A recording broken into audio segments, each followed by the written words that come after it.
Elle m'a convaincu qu'un mariage ouvert était une question de confiance. J'ai joué le jeu pendant 4 mois. Puis j'ai pris son téléphone et j'ai découvert que toute cette histoire était son idée. C'est là que j'ai arrêté de jouer et que j'ai commencé à monter un dossier qu'elle n'a jamais vu venir. Je m'appelle Liam Baxter. J'ai 42 ans. Je supervise une équipe d'entretien des routes de comté à Clarksburg, Virginie-Occidentale. 12 gars, des équipements lourds, des matins tôt et un travail honnête. Je fais ça depuis 14 ans.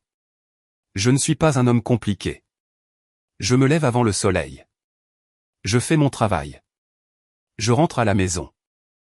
Amber et moi avons construit quelque chose ensemble pendant 9 ans. Une maison sur Ridgeline Drive. Un fils de 4 ans nommé Mason qui pense que les camions bennes sont la plus grande invention de l'histoire de l'humanité et ce que je croyais être un mariage solide.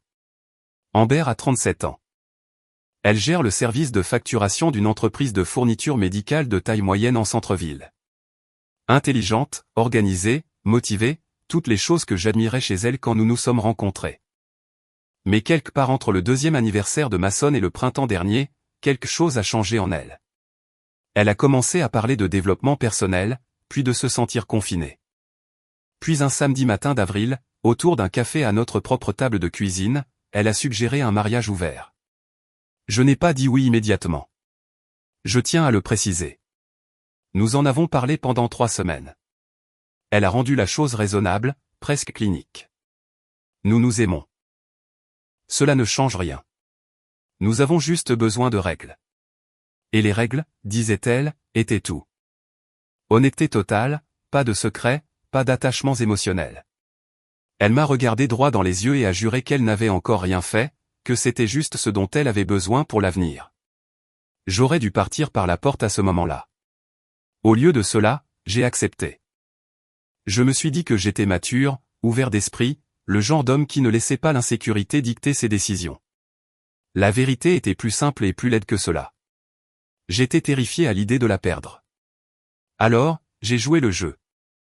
J'ai continué à jouer le jeu pendant 4 mois pendant que quelque chose pourrissait sous nous. Et je me disais chaque jour que je gérais ça très bien. Ce n'était pas le cas. La nuit où tout a changé était un mardi doux. Mason s'était épuisé au parc aquatique cet après-midi-là et s'était couché tôt. Amber a dit qu'elle était au lit aussi. Elle a dit qu'elle était fatiguée. Elle a dit qu'elle avait un appel tôt. Je suis resté debout à regarder un match. Vers 23 heures, je suis allé verrouiller la porte d'entrée et j'ai remarqué son téléphone sur le comptoir de la cuisine. L'écran était allumé avec une notification. Je n'ai pas l'habitude de lire les messages de ma femme. Je n'avais jamais fait ça auparavant, mais l'aperçu était juste là. Et le nom en haut m'a glacé. Rick, j'ai pris le téléphone. Je n'en ai pas honte. Ce que j'ai trouvé n'était pas seulement un échange aguicheur. C'était un fil de discussion remontant à 11 mois, 4 mois avant qu'elle ne mentionne l'idée du mariage ouvert. Il y avait des plans faits et tenus. Il y avait des blagues internes sur des endroits où elle m'avait dit qu'elle était allée seule. Et puis il y avait un message de Rick daté de 3 semaines avant notre conversation sur le mariage ouvert qui disait « Dis-lui juste que tu veux un arrangement ouvert. Comme ça, tu es couverte et rien n'a à changer entre nous. » Ma vision est devenue nette et étroite, comme elle le fait avant que quelque chose de grave ne se produise sur un chantier. Elle n'était pas venue me voir avec un besoin. Elle n'avait pas eu une sorte de révélation sur le développement personnel. Rick Slade lui avait tendu un scénario et elle me l'avait présenté à notre table de cuisine avec un visage impassible et une voix ferme pendant que notre fils dormait au bout du couloir. J'ai continué à faire défiler. Ce que j'ai trouvé ensuite a empiré les choses.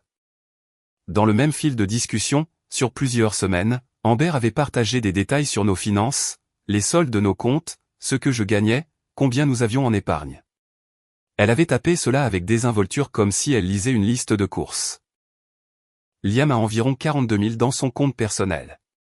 Le compte joint a environ 18 000. Il ne le vérifie pas souvent. Elle lui avait donné notre vie pièce par pièce. J'ai posé le téléphone sur le comptoir exactement où je l'avais trouvé. Écran vers le bas.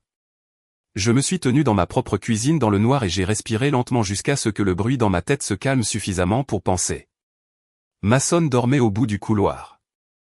C'était la seule raison pour laquelle je ne l'ai pas réveillé tout de suite. Au lieu de cela, je suis allé au salon, Je me suis assis sur la chaise près de la fenêtre et j'ai commencé à faire une liste. Pas des griefs. Je ne suis pas ce genre d'homme. Une liste de chaque étape que je devais prendre et dans quel ordre et à quelle vitesse. Au moment où le soleil s'est levé, j'avais un plan et je n'allais pas en perdre un seul jour. Je n'ai pas dormi, pas une seule heure. Je suis resté assis dans cette chaise de salon jusqu'à ce que le ciel dehors la fenêtre passe du noir au gris au orange pâle. Et j'ai juste pensé méthodiquement, comme je pense à un problème sur un chantier quand quelque chose a mal tourné et que je dois trouver le moyen le plus sûr de le réparer sans l'aggraver. À 6 heures du matin, j'avais 3 choses décidées. Je n'allais pas exploser devant Mason. Je n'allais pas donner le signal à Amber avant d'avoir toutes les pièces en place. Et j'allais appeler Joel Carpenter dès que je pourrais sortir seul. Joel est mon ami le plus proche depuis que nous avons 19 ans. Nous avons grandi à 3 rues l'un de l'autre, joué au ballon ensemble au lycée, pris des chemins différents pendant quelques années, et nous nous sommes retrouvés à vivre dans le même comté. C'est un homme direct. Le genre de gars qui vous dira quand vous avez tort et le pensera parce qu'il vous respecte, pas parce qu'il veut avoir raison. Quand j'ai épousé Amber, Joel était mon témoin. Il s'est tenu là avec moi, m'a serré la main et a souri. Mais je me suis souvenu d'autre chose aussi. 2 semaines avant le mariage, il m'avait pris à part et m'avait dit tranquillement qu'il avait entendu quelque chose à propos d'Amber et d'un gars qu'elle voyait auparavant. Il n'était pas sûr de ce que cela signifiait. Je lui ai dit de laisser tomber. Je lui ai dit que je lui faisais confiance. J'y ai pensé à 5h45 du matin, assis dans le noir. À 7 heures, Amber est descendue en tenue de travail, traversant la cuisine comme n'importe quel autre mardi. Elle s'est versée du café, m'a embrassé le sommet de la tête en passant, et m'a demandé si j'avais bien dormi. Je lui ai dit que j'étais resté trop tard à regarder le match. Elle a hoché la tête et est allée réveiller Mason. Je l'ai regardé partir et j'ai senti quelque chose de froid s'installer dans ma poitrine. C'était la femme qui avait remis les soldes de nos comptes à Rixley. C'était la femme qui l'avait laissé lui dicter une proposition et elle m'a embrassé le sommet de la tête comme si c'était un mardi ordinaire. J'ai donné à manger à Mason et lui ai mis ses chaussures. Quand Amber a reculé de l'allée pour l'emmener à la garderie, j'étais déjà au téléphone. Joel a décroché à la 2e sonnerie. Je lui ai tout raconté. Le téléphone, les messages, les dates, l'instruction de Rick à elle, les informations financières qu'elle avait transmises. J'ai parlé pendant près de 20 minutes d'affilée, appuyé contre mon camion dans l'allée. Joel n'a pas interrompu. Quand j'ai fini, il y a eu un silence. J'aurais dû insister davantage avant le mariage, a-t-il dit finalement, la voix tendue. Tu n'aurais pas pu savoir que ça irait si loin, ai-je répondu. Qu'est-ce que tu vas faire? Je vais être intelligent, lui ai-je dit. Mais je dois te demander quelque chose d'abord, et j'ai besoin que tu sois franc avec moi. J'ai fait une pause. Toi et Amber, avant que je ne la rencontre, y avait-il quelque chose entre vous? Un autre silence, plus long cette fois. C'était il y a 3 semaines, a admis Joel. Rien de sérieux. Nous sommes sortis quelques fois. Ça n'a mené à rien. Elle est passée à autre chose. J'aurais dû te le dire à l'époque. Je ne l'ai pas fait parce que ce n'était rien et je ne voulais pas rendre la chose bizarre. Puis, quand j'ai entendu cette rumeur avant le mariage, je ne savais pas comment aborder les 2 choses à la fois sans avoir l'air d'avoir un motif caché. Il a expiré.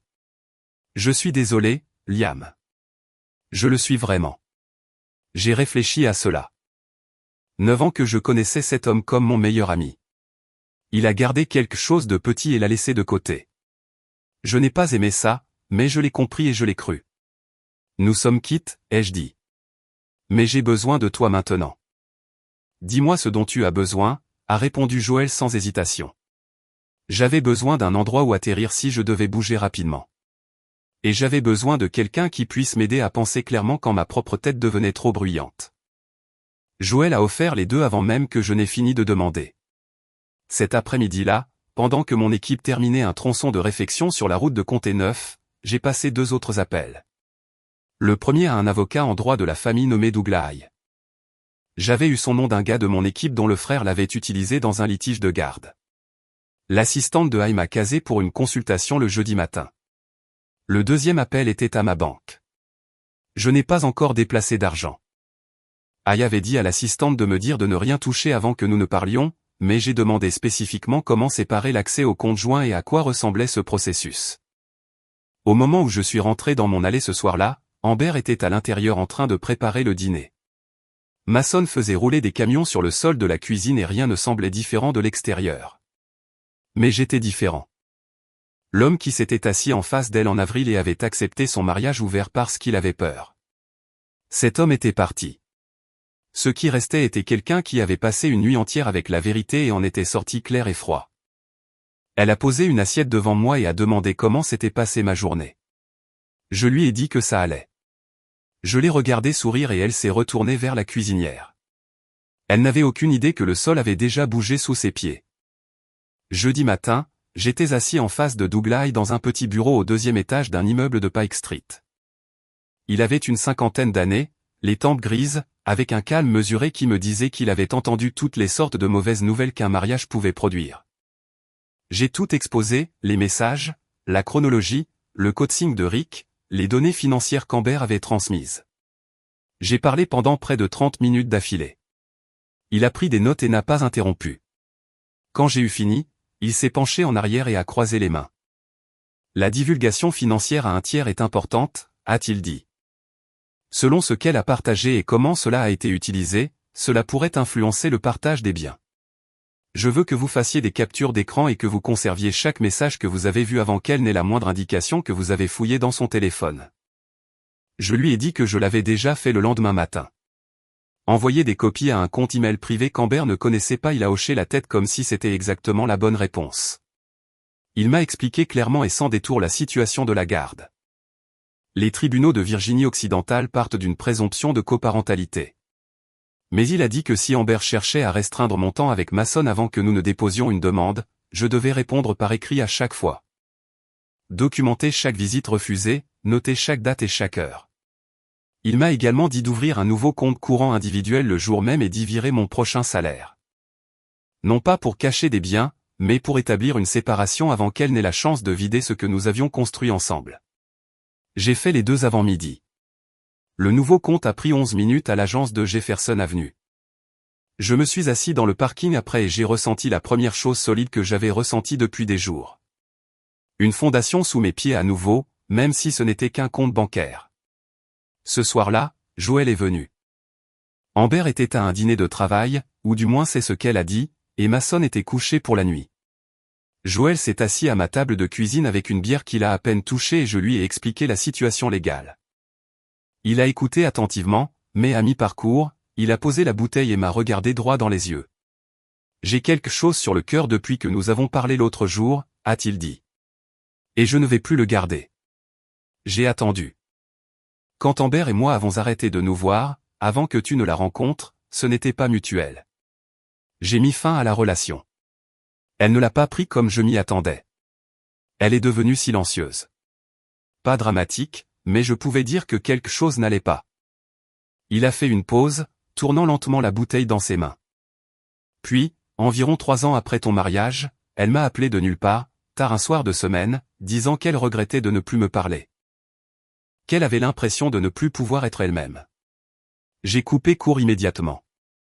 Je n'ai laissé aucune place à ça. Et je ne te l'ai jamais dit parce que je ne voulais pas faire exploser ton mariage pour ce qui semblait être un appel téléphonique étrange. Il a rencontré mes yeux.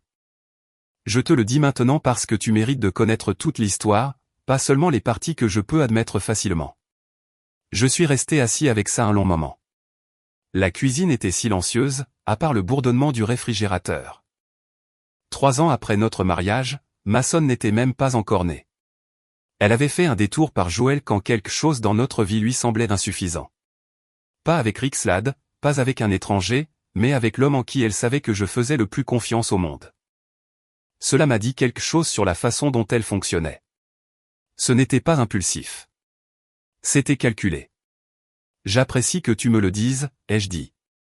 Finalement, je le pense. Joël a expiré comme s'il avait retenu son souffle pendant 3 jours. Elle n'était pas faite pour toi, Liam. Je pense que quelque part, je le savais même au mariage, et je ne l'ai pas dit assez fort, et je suis désolé pour ça aussi. J'ai secoué la tête. Tu n'aurais pas pu savoir que ça en arriverait là. Peut-être pas.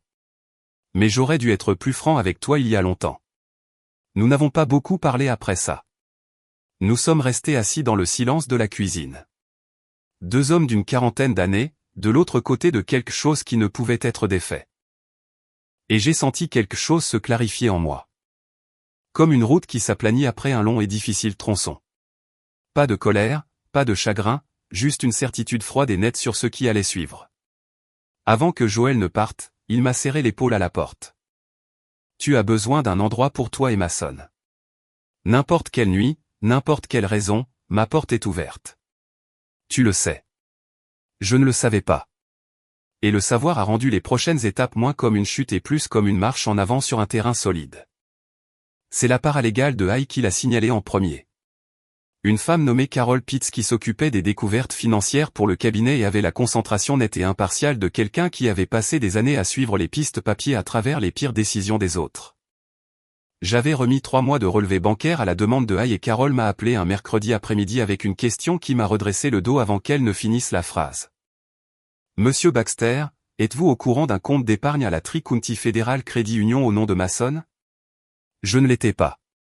Elle l'a expliqué patiemment. Le compte avait été ouvert 14 mois plus tôt.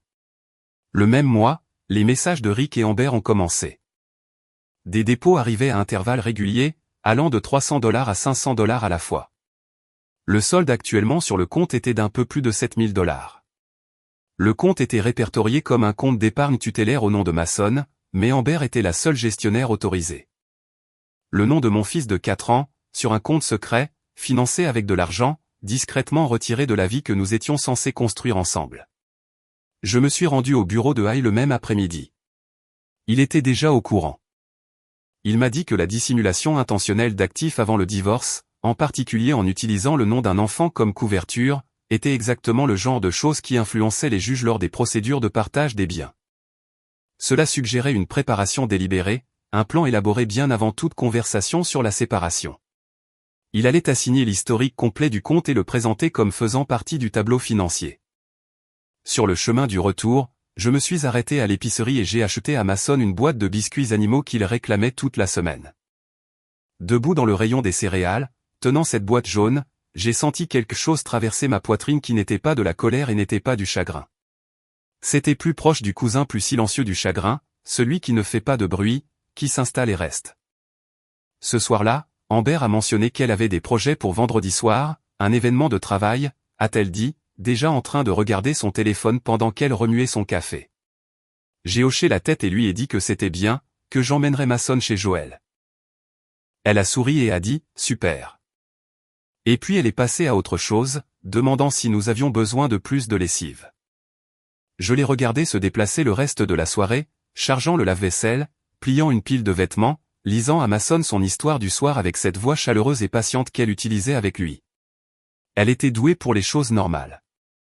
Elle l'avait toujours été. C'étaient les parties cachées où elle s'était tranquillement effondrée pendant plus d'1 an. Vendredi matin, pendant qu'Amber était sous la douche, j'ai passé 3 minutes dans la cuisine à fouiller dans son sac de travail, son agenda, 2 stylos, un reçu plié. J'ai photographié le reçu sans le toucher au-delà du coin. C'était d'un restaurant appelé Arlan's Grill de l'autre côté de la ville, dîner pour 2, daté de 6 jours plus tôt un soir. Elle m'avait dit qu'elle avait une réunion d'équipe qui avait duré tard. J'ai remis le reçu exactement comme je l'avais trouvé et je suis allé préparer le petit déjeuner de Mason. Au moment où je me suis assis en face de mon fils avec son bol de céréales et ses biscuits animaux et sa certitude absolue que le monde était un endroit bon et gérable, j'avais une pensée claire qui courait sous tout le reste. Chaque pièce que je recueillais était une pièce qu'elle m'avait elle-même remise. Elle avait construit ce dossier avec ses propres choix jour après jour, et elle n'avait même pas remarqué qu'elle le faisait. J'étais juste celui qui tenait les registres. Jill Wolfe m'a contacté un jeudi soir, 10 jours après avoir trouvé les messages d'Amber. Je ne la connaissais pas bien. Elle et Amber avaient travaillé ensemble 2 ans auparavant et étaient restés amis après que Jill ait déménagé dans une autre entreprise. Nous avions partagé peut-être une douzaine de conversations lors de barbecues et de fêtes d'anniversaire au fil des ans. Elle m'a envoyé un SMS directement, ce qui m'a surpris. Liam, j'ai entendu dire par la rumeur que les choses ne vont pas bien entre toi et Amber. Je ne veux pas me mêler de ce qui ne me regarde pas, mais je pense que tu devrais entendre certaines choses de ma part avant de les entendre de quelqu'un d'autre. Pouvons-nous parler? Je l'ai rappelé dans l'heure. Gilles était prudente au début, choisissant ses mots comme quelqu'un qui est sur le point de dire quelque chose qu'elle a répété, mais qui est toujours nerveuse. Elle m'a dit qu'elle savait depuis un certain temps qu'Amber voyait quelqu'un. Elle ne connaissait pas son nom au début, juste qu'il y avait un homme dont Amber parlait avec une énergie particulière, le genre qu'il est difficile de masquer quand on est vraiment excité par quelqu'un. Elle a dit qu'elle s'était dit que ce n'était pas son affaire. Que parfois les couples avaient des arrangements que je connaissais peut-être déjà. Mais il y a environ 2 mois, a dit Gilles, sa voix se crispant légèrement. Amber m'a dit quelque chose que je n'ai pas pu oublier. Elle a dit qu'elle pensait à ce à quoi ressemblerait sa vie si elle simplifiait les choses. Son mot, simplifiait, une pause. Elle a dit que Mason était assez jeune pour que les transitions soient plus faciles à cet âge. Elle parlait de te quitter, Liam. Elle le planifiait déjà. Elle n'avait juste pas encore décidé du moment. Je suis resté assis avec ça. Mason était assez jeune pour que les transitions soient plus faciles. Mon fils, âgé de 4 ans, réduit à une considération logistique dans le calendrier de départ de sa mère. Pourquoi me le dis-tu maintenant, ai-je demandé, non pas en accusant, mais en voulant sincèrement comprendre. Gilles a été silencieuse un instant.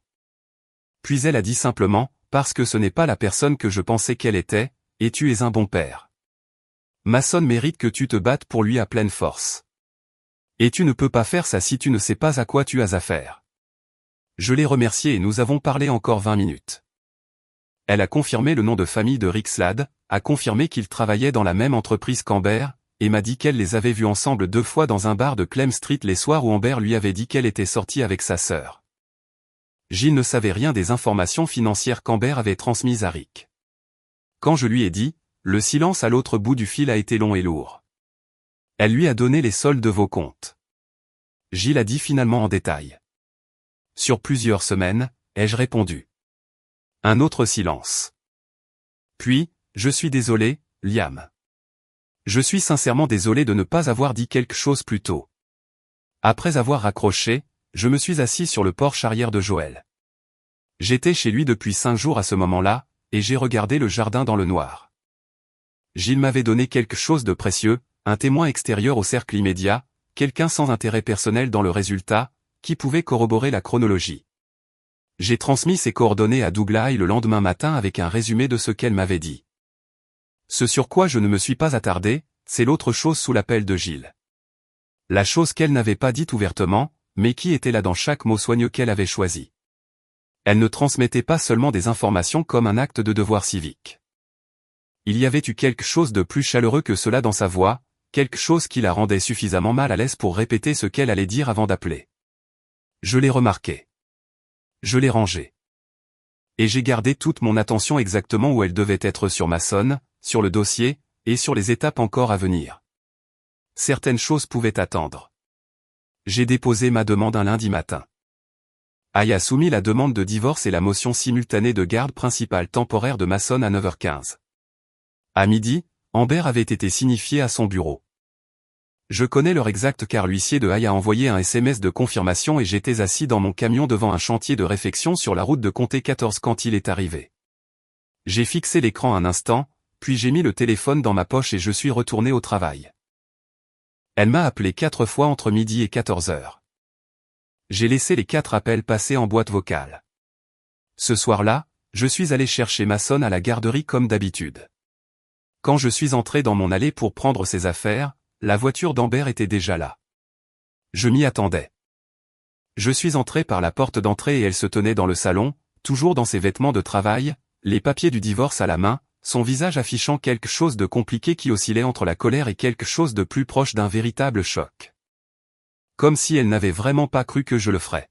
« Tu as déposé une demande de garde ?» a-t-elle dit. Pas une question.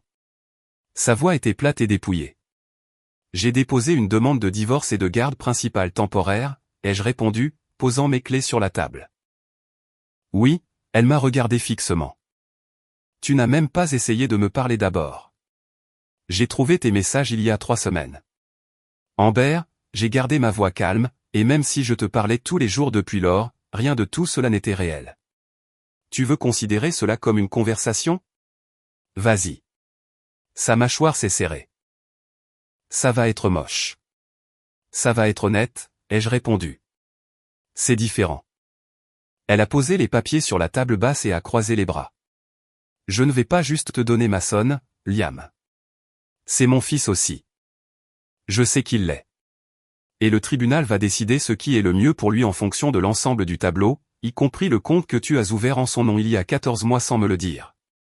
Quelque chose a traversé son visage. Pas de la culpabilité exactement, plus comme le recalcul rapide de quelqu'un qui vient de réaliser que l'autre joueur avait plus de cartes qu'elle ne le pensait. Elle s'est vite remise, comme elle le faisait toujours. Ce compte était pour son avenir, a-t-elle dit, relevant le menton. J'ai presque souri. Ouvert le même mois où tes messages avec Rick ont commencé. Carole pit au bureau de Haye à l'historique complet du compte. Tu veux expliquer cette chronologie à un juge? Fais-le. Amber est restée immobile. La pièce est devenue comme sur un chantier quand on vient d'identifier le problème structurel et que tout le monde autour comprend au même instant ce que cela signifie. Tu as planifié ça pendant des semaines, a-t-elle dit. Et pour la première fois, il y avait quelque chose de brut dans sa voix. Non pas du remords, mais une véritable surprise de ce que j'étais devenu en l'espace de 3 semaines. Je me suis préparé, ai-je dit. Comme toi. La différence est que je n'ai pas utilisé le nom de notre fille pour le faire. Elle a pris son téléphone et s'est dirigée vers le couloir. J'appelle mon avocat. C'est la bonne décision, lui ai-je dit. Pendant qu'elle passait son appel, je suis allé dans la chambre de Mason, j'ai fait un sac avec ses vêtements, son chien en peluche, ses 2 camions préférés, et chaque document que je pouvais trouver avec son nom dessus, ses dossiers pédiatriques, sa carte de vaccination. Son formulaire d'inscription à la garderie. J'ai agi efficacement et silencieusement, comme je le fais sur un chantier quand le temps tourne et que vous devez sécuriser tout ce qui compte avant que ça ne frappe. Quand Amber est revenue dans le couloir et a vu le sac dans ma main, son expression a de nouveau changé. Où l'emmènes-tu, a-t-elle demandé. Pour le récupérer de la garderie et l'emmener chez Joël, ai-je dit. Mon avocat a déjà informé le tribunal de sa résidence temporaire. Tout est documenté et légal. Elle s'est rapprochée, baissant la voix comme elle le faisait toujours quand elle voulait paraître raisonnable et en contrôle. Liam, nous n'avons pas à faire cela de cette façon. Nous pouvons trouver un arrangement entre nous sans traîner cela devant un tribunal. Je l'ai regardé un long moment.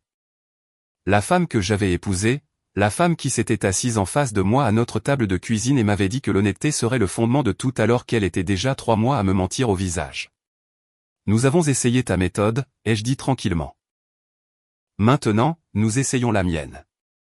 J'ai pris le sac, suis sorti par la porte d'entrée et j'ai conduit jusqu'à la garderie pour récupérer mon fils. 3 jours après que j'ai déposé la demande, Rixley m'a appelé. J'étais sur un chantier quand mon téléphone a vibré. Un numéro inconnu, mais l'indicatif régional correspondait à la partie de la ville où se trouvait le bureau d'Amber. Je me suis éloigné de mon équipe et j'ai répondu, Liam, sa voix était égale, presque amicale, comme si nous étions 2 gars qui s'étaient rencontrés à un barbecue une fois. Je pense que nous devrions parler. Je n'ai rien dit. J'ai laissé le silence perdurer.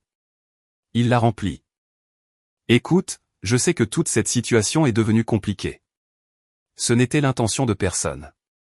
Je pense que si nous pouvions simplement nous asseoir comme des adultes, nous pourrions trouver un moyen de gérer cela sans faire exploser plus de vie que cela ne l'a déjà fait. J'ai regardé un de mes gars passer une machine à pavé le long de la ligne centrale de la route et j'ai gardé ma voix complètement plate. De quelle vie t'inquiètes-tu, Rick?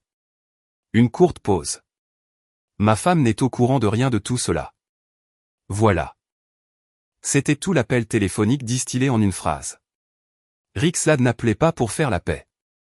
Il appelait pour négocier son propre contrôle des dégâts. Ce n'est pas mon problème, ai-je dit. Allez, mec. Son ton a changé, toujours contrôlé, mais avec quelque chose de plus tendu en dessous. Tu es en plein divorce. Je comprends. Et tu es en colère. Mais traîner ma famille là-dedans ne t'aide pas. Ça ne te rapporte rien. C'est déjà fait, lui ai-je dit. Mon avocat a contacté le tien hier, et l'avocat de ta femme a été informé ce matin dans le cadre du processus de découverte. J'ai fait une pause. Tu devrais probablement passer un coup de fil, Rick, mais ça ne devrait pas être à moi. Il a commencé à dire autre chose. J'ai mis fin à l'appel. Je suis resté là un instant sur le bas-côté de la route de Comté 14 avec le bourdonnement des machines derrière moi et l'odeur d'asphalte frais dans l'air, et je n'ai rien ressenti à propos de Rick Slade, sauf une indifférence finale et nette. Il avait conseillé ma femme sur la façon de me tromper. Il avait reçu des informations détaillées sur les finances de ma famille, et maintenant que les murs se refermaient, il voulait parler comme des adultes. Certaines choses ne se négocient tout simplement pas. Ce soir-là, Joël m'a dit qu'Amber l'avait appelé 2 fois. Une fois à midi, une fois à 16h. Elle n'avait laissé aucun message. Joël avait bloqué son numéro après le 2e appel et m'avait envoyé un SMS pour me le faire savoir. Elle cherche une astuce, a dit Joël en me tendant une assiette à travers son comptoir de cuisine. Elle n'en trouvera pas ici, ai-je répondu. 2 jours plus tard, j'ai reçu un autre type d'appel. Celui-ci d'une femme nommée Diane Kowalski, l'épouse de Rick Slade. Elle était directe et posée d'une manière qui me disait qu'elle se maintenait par pure discipline. Elle a dit qu'elle avait reçu une notification de son avocat ce matin-là et qu'elle avait passé la majeure partie de la journée à essayer de vérifier ce qu'on lui avait dit avant de m'appeler. Elle en avait suffisamment vérifié. Je n'appelle pas pour rendre cela plus difficile qu'il ne l'est, a-t-elle dit. Je veux juste comprendre la chronologie. Quand avez-vous découvert? Je ne lui ai pas donné tous les détails, mais la forme générale. Quand les messages ont commencé, quand Amber a proposé le mariage ouvert, quand j'ai trouvé le téléphone. Diane a écouté sans interrompre. Il m'a dit qu'il travaillait tard les soirs que je vois dans les emails, a-t-elle dit quand j'ai fini. Sa voix ne s'est pas brisée, mais elle s'est légèrement amincie, comme une voix le fait quand l'émotion est présente mais fermement contenue. Nous avons une fille de 3 ans. J'ai pensé à Mason. J'ai pensé à une petite fille de 3 ans qui ne savait pas encore ce que son père avait fait. Je suis désolé, ai-je dit, et je le suis complètement. Moi aussi, a répondu Diane. Pour ce que ça vaut, et je sais que ça ne vaut peut-être pas grand-chose en ce moment. Je veux que vous sachiez que quoi qu'il advienne de ces procédures, je ne le protégerai pas. Il a fait ses choix. Il peut en répondre. Nous avons parlé encore quelques minutes. Diane a dit que son avocat et le mien étaient déjà en contact. Avant de raccrocher, elle a dit une chose de plus. Votre fils a de la chance d'avoir un père qui s'est battu pour lui. Je n'ai pas eu de bonne réponse à cela. J'ai juste remercié et je suis resté assis tranquillement pendant longtemps après la fin de l'appel.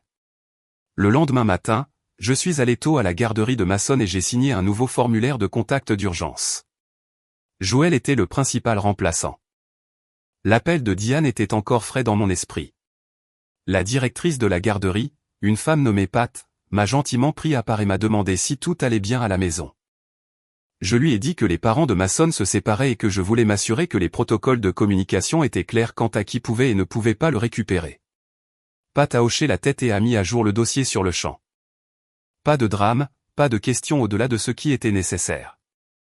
Juste une femme faisant son travail avec soin parce qu'un garçon de 4 ans dépendait des gens autour de lui pour bien faire les choses. Cet après-midi-là, j'étais assis avec Mason sur le porche arrière de Joël, et nous avons mangé des sandwichs et regardé un corbeau essayer de voler un morceau de pain dans le jardin. Mason a trouvé que c'était la chose la plus drôle qui soit jamais arrivée dans l'histoire du monde. Il a ri jusqu'à en avoir le hoquet. J'étais assis à côté de lui dans la lumière de septembre, regardant mon fils rire d'un corbeau. Et je me suis dit, c'est pour ça que je me bats. Pas pour la maison, pas pour les comptes, pas pour la satisfaction de voir Amber et Rick faire face aux conséquences de ce qu'ils ont fait, bien que cela arrive aussi. Juste ça. Un garçon de 4 ans avec le hockey, complètement en sécurité. Complètement inconscient des rouages qui travaillent en coulisses pour que cela reste ainsi. L'avocat d'Amber a fait le premier pas agressif un lundi. Une motion arguant que mon message Facebook sur le divorce constituait du harcèlement et démontrait une instabilité émotionnelle qui devrait être prise en compte dans l'évaluation de la garde. J'ai lu le dossier au bureau de Haye et j'ai ressenti quelque chose d'approchant l'amusement. Haye était moins amusé mais complètement imperturbable. C'est une tactique de pression standard, a-t-il dit, posant les papiers. Ils espèrent que cela vous fera céder à un règlement avant que le tableau financier complet ne soit révélé lors de la découverte. Cela ne fonctionnera pas, mais je veux que vous soyez préparés pour l'audience. L'audience était fixée au jeudi matin.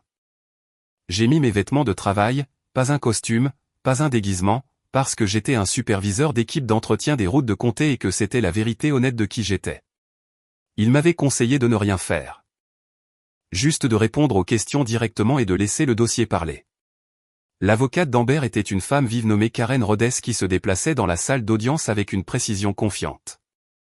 Elle a soutenu que j'avais pris une décision unilatérale de publier des affaires maritales privées, que le message avait nommé Amber spécifiquement, et que ce genre de réactivité émotionnelle indiquait que je n'étais pas dans un état suffisamment stable pour servir de parent gardien principal. Quand ce fut le tour de Haye, il fut calme et méthodique. Il a présenté au dossier la chronologie du message de coaching de Rick, celui qui instruisait Amber de proposer le mariage ouvert comme couverture légale. Il a présenté les données financières qu'Amber avait partagées avec Rick sur plusieurs semaines. Il a présenté les conclusions de Carol Pitts concernant le compte d'épargne tutélaire ouvert au nom de Mason. Et puis il s'est tourné vers le juge et a dit, simplement, le message que mon client a fait était un compte rendu véridique de ce qui lui est arrivé. La partie adverse demande à ce tribunal de pénaliser l'honnêteté tout en lui demandant d'ignorer 14 mois de tromperie délibérée. Le juge, un homme compact et sans hâte nommé Garrett, qui semblait avoir vu toutes les variétés de conflits domestiques que l'État de Virginie occidentale avait à offrir, a pris note sur son bloc-notes et n'a rien dit. Rhodes a riposté. Elle a soutenu que le message avait causé des dommages professionnels et personnels à Amber et que ma présentation des événements était unilatérale. Haye l'a laissé finir. Puis, votre honneur, les difficultés professionnelles de la partie adverse découlent d'une plainte formelle déposée auprès de son employeur concernant une relation sur le lieu de travail qui violait la politique de l'entreprise. Cette plainte a été déposée par l'avocat de mon client dans le cadre du processus légal, et non comme un acte de représailles. Le message, quant à lui, ne contenait aucune fausse déclaration. La vérité n'est pas du harcèlement. Le juge a suspendu l'audience pendant 20 minutes. Quand il est revenu, il a rejeté la motion. Il a noté pour le dossier que les preuves financières devant le tribunal suggéraient un modèle de préparation des biens avant le divorce qui justifiait un examen plus approfondi et que la garde principale temporaire du pétitionnaire, moi, resterait en place en attendant l'évaluation complète de la garde. Je suis sorti de cette salle d'audience dans la matinée grise de septembre et je me suis tenu sur le trottoir un instant, juste en respirant. Haye est venu à côté de moi et m'a serré la main. Elle va revenir plus fort, a-t-il dit. Mais aujourd'hui, c'était à nous. J'ai hoché la tête. Je ne célébrais pas. Je faisais le point. Mason était en sécurité. Le dossier était clair. La vérité était écrite devant le juge. Ce soir-là, j'ai appelé Joe Wolf pour la tenir au courant parce qu'elle me l'avait demandé. Elle a écouté tout et est restée silencieuse un instant quand j'ai fini. Je suis contente, a-t-elle dit. Je suis vraiment contente, Liam. Sa voix avait de nouveau cette chaleur, la même chaleur que j'avais rangée 2 semaines plus tôt et que je m'étais dit pouvait attendre. Je l'ai remerciée pour tout ce qu'elle avait fait, j'ai dit bonne nuit, et je suis resté assis un long moment après l'appel, la main toujours sur le téléphone. Certaines choses pouvaient attendre, mais peut-être pas pour toujours. L'évaluation de la garde a duré 4 semaines. L'évaluatrice était une psychologue familiale nommée Dr Sandra Voss, qui travaillait dans son cabinet sur Market Street. Elle a rencontré Amber et moi séparément, nous a observé chacun avec Mason lors d'une séance de jeu structurée, a interviewé Joel comme témoin de moralité et a examiné la documentation que Haye avait soumise, les dossiers financiers, la chronologie de la proposition de mariage ouvert, les messages.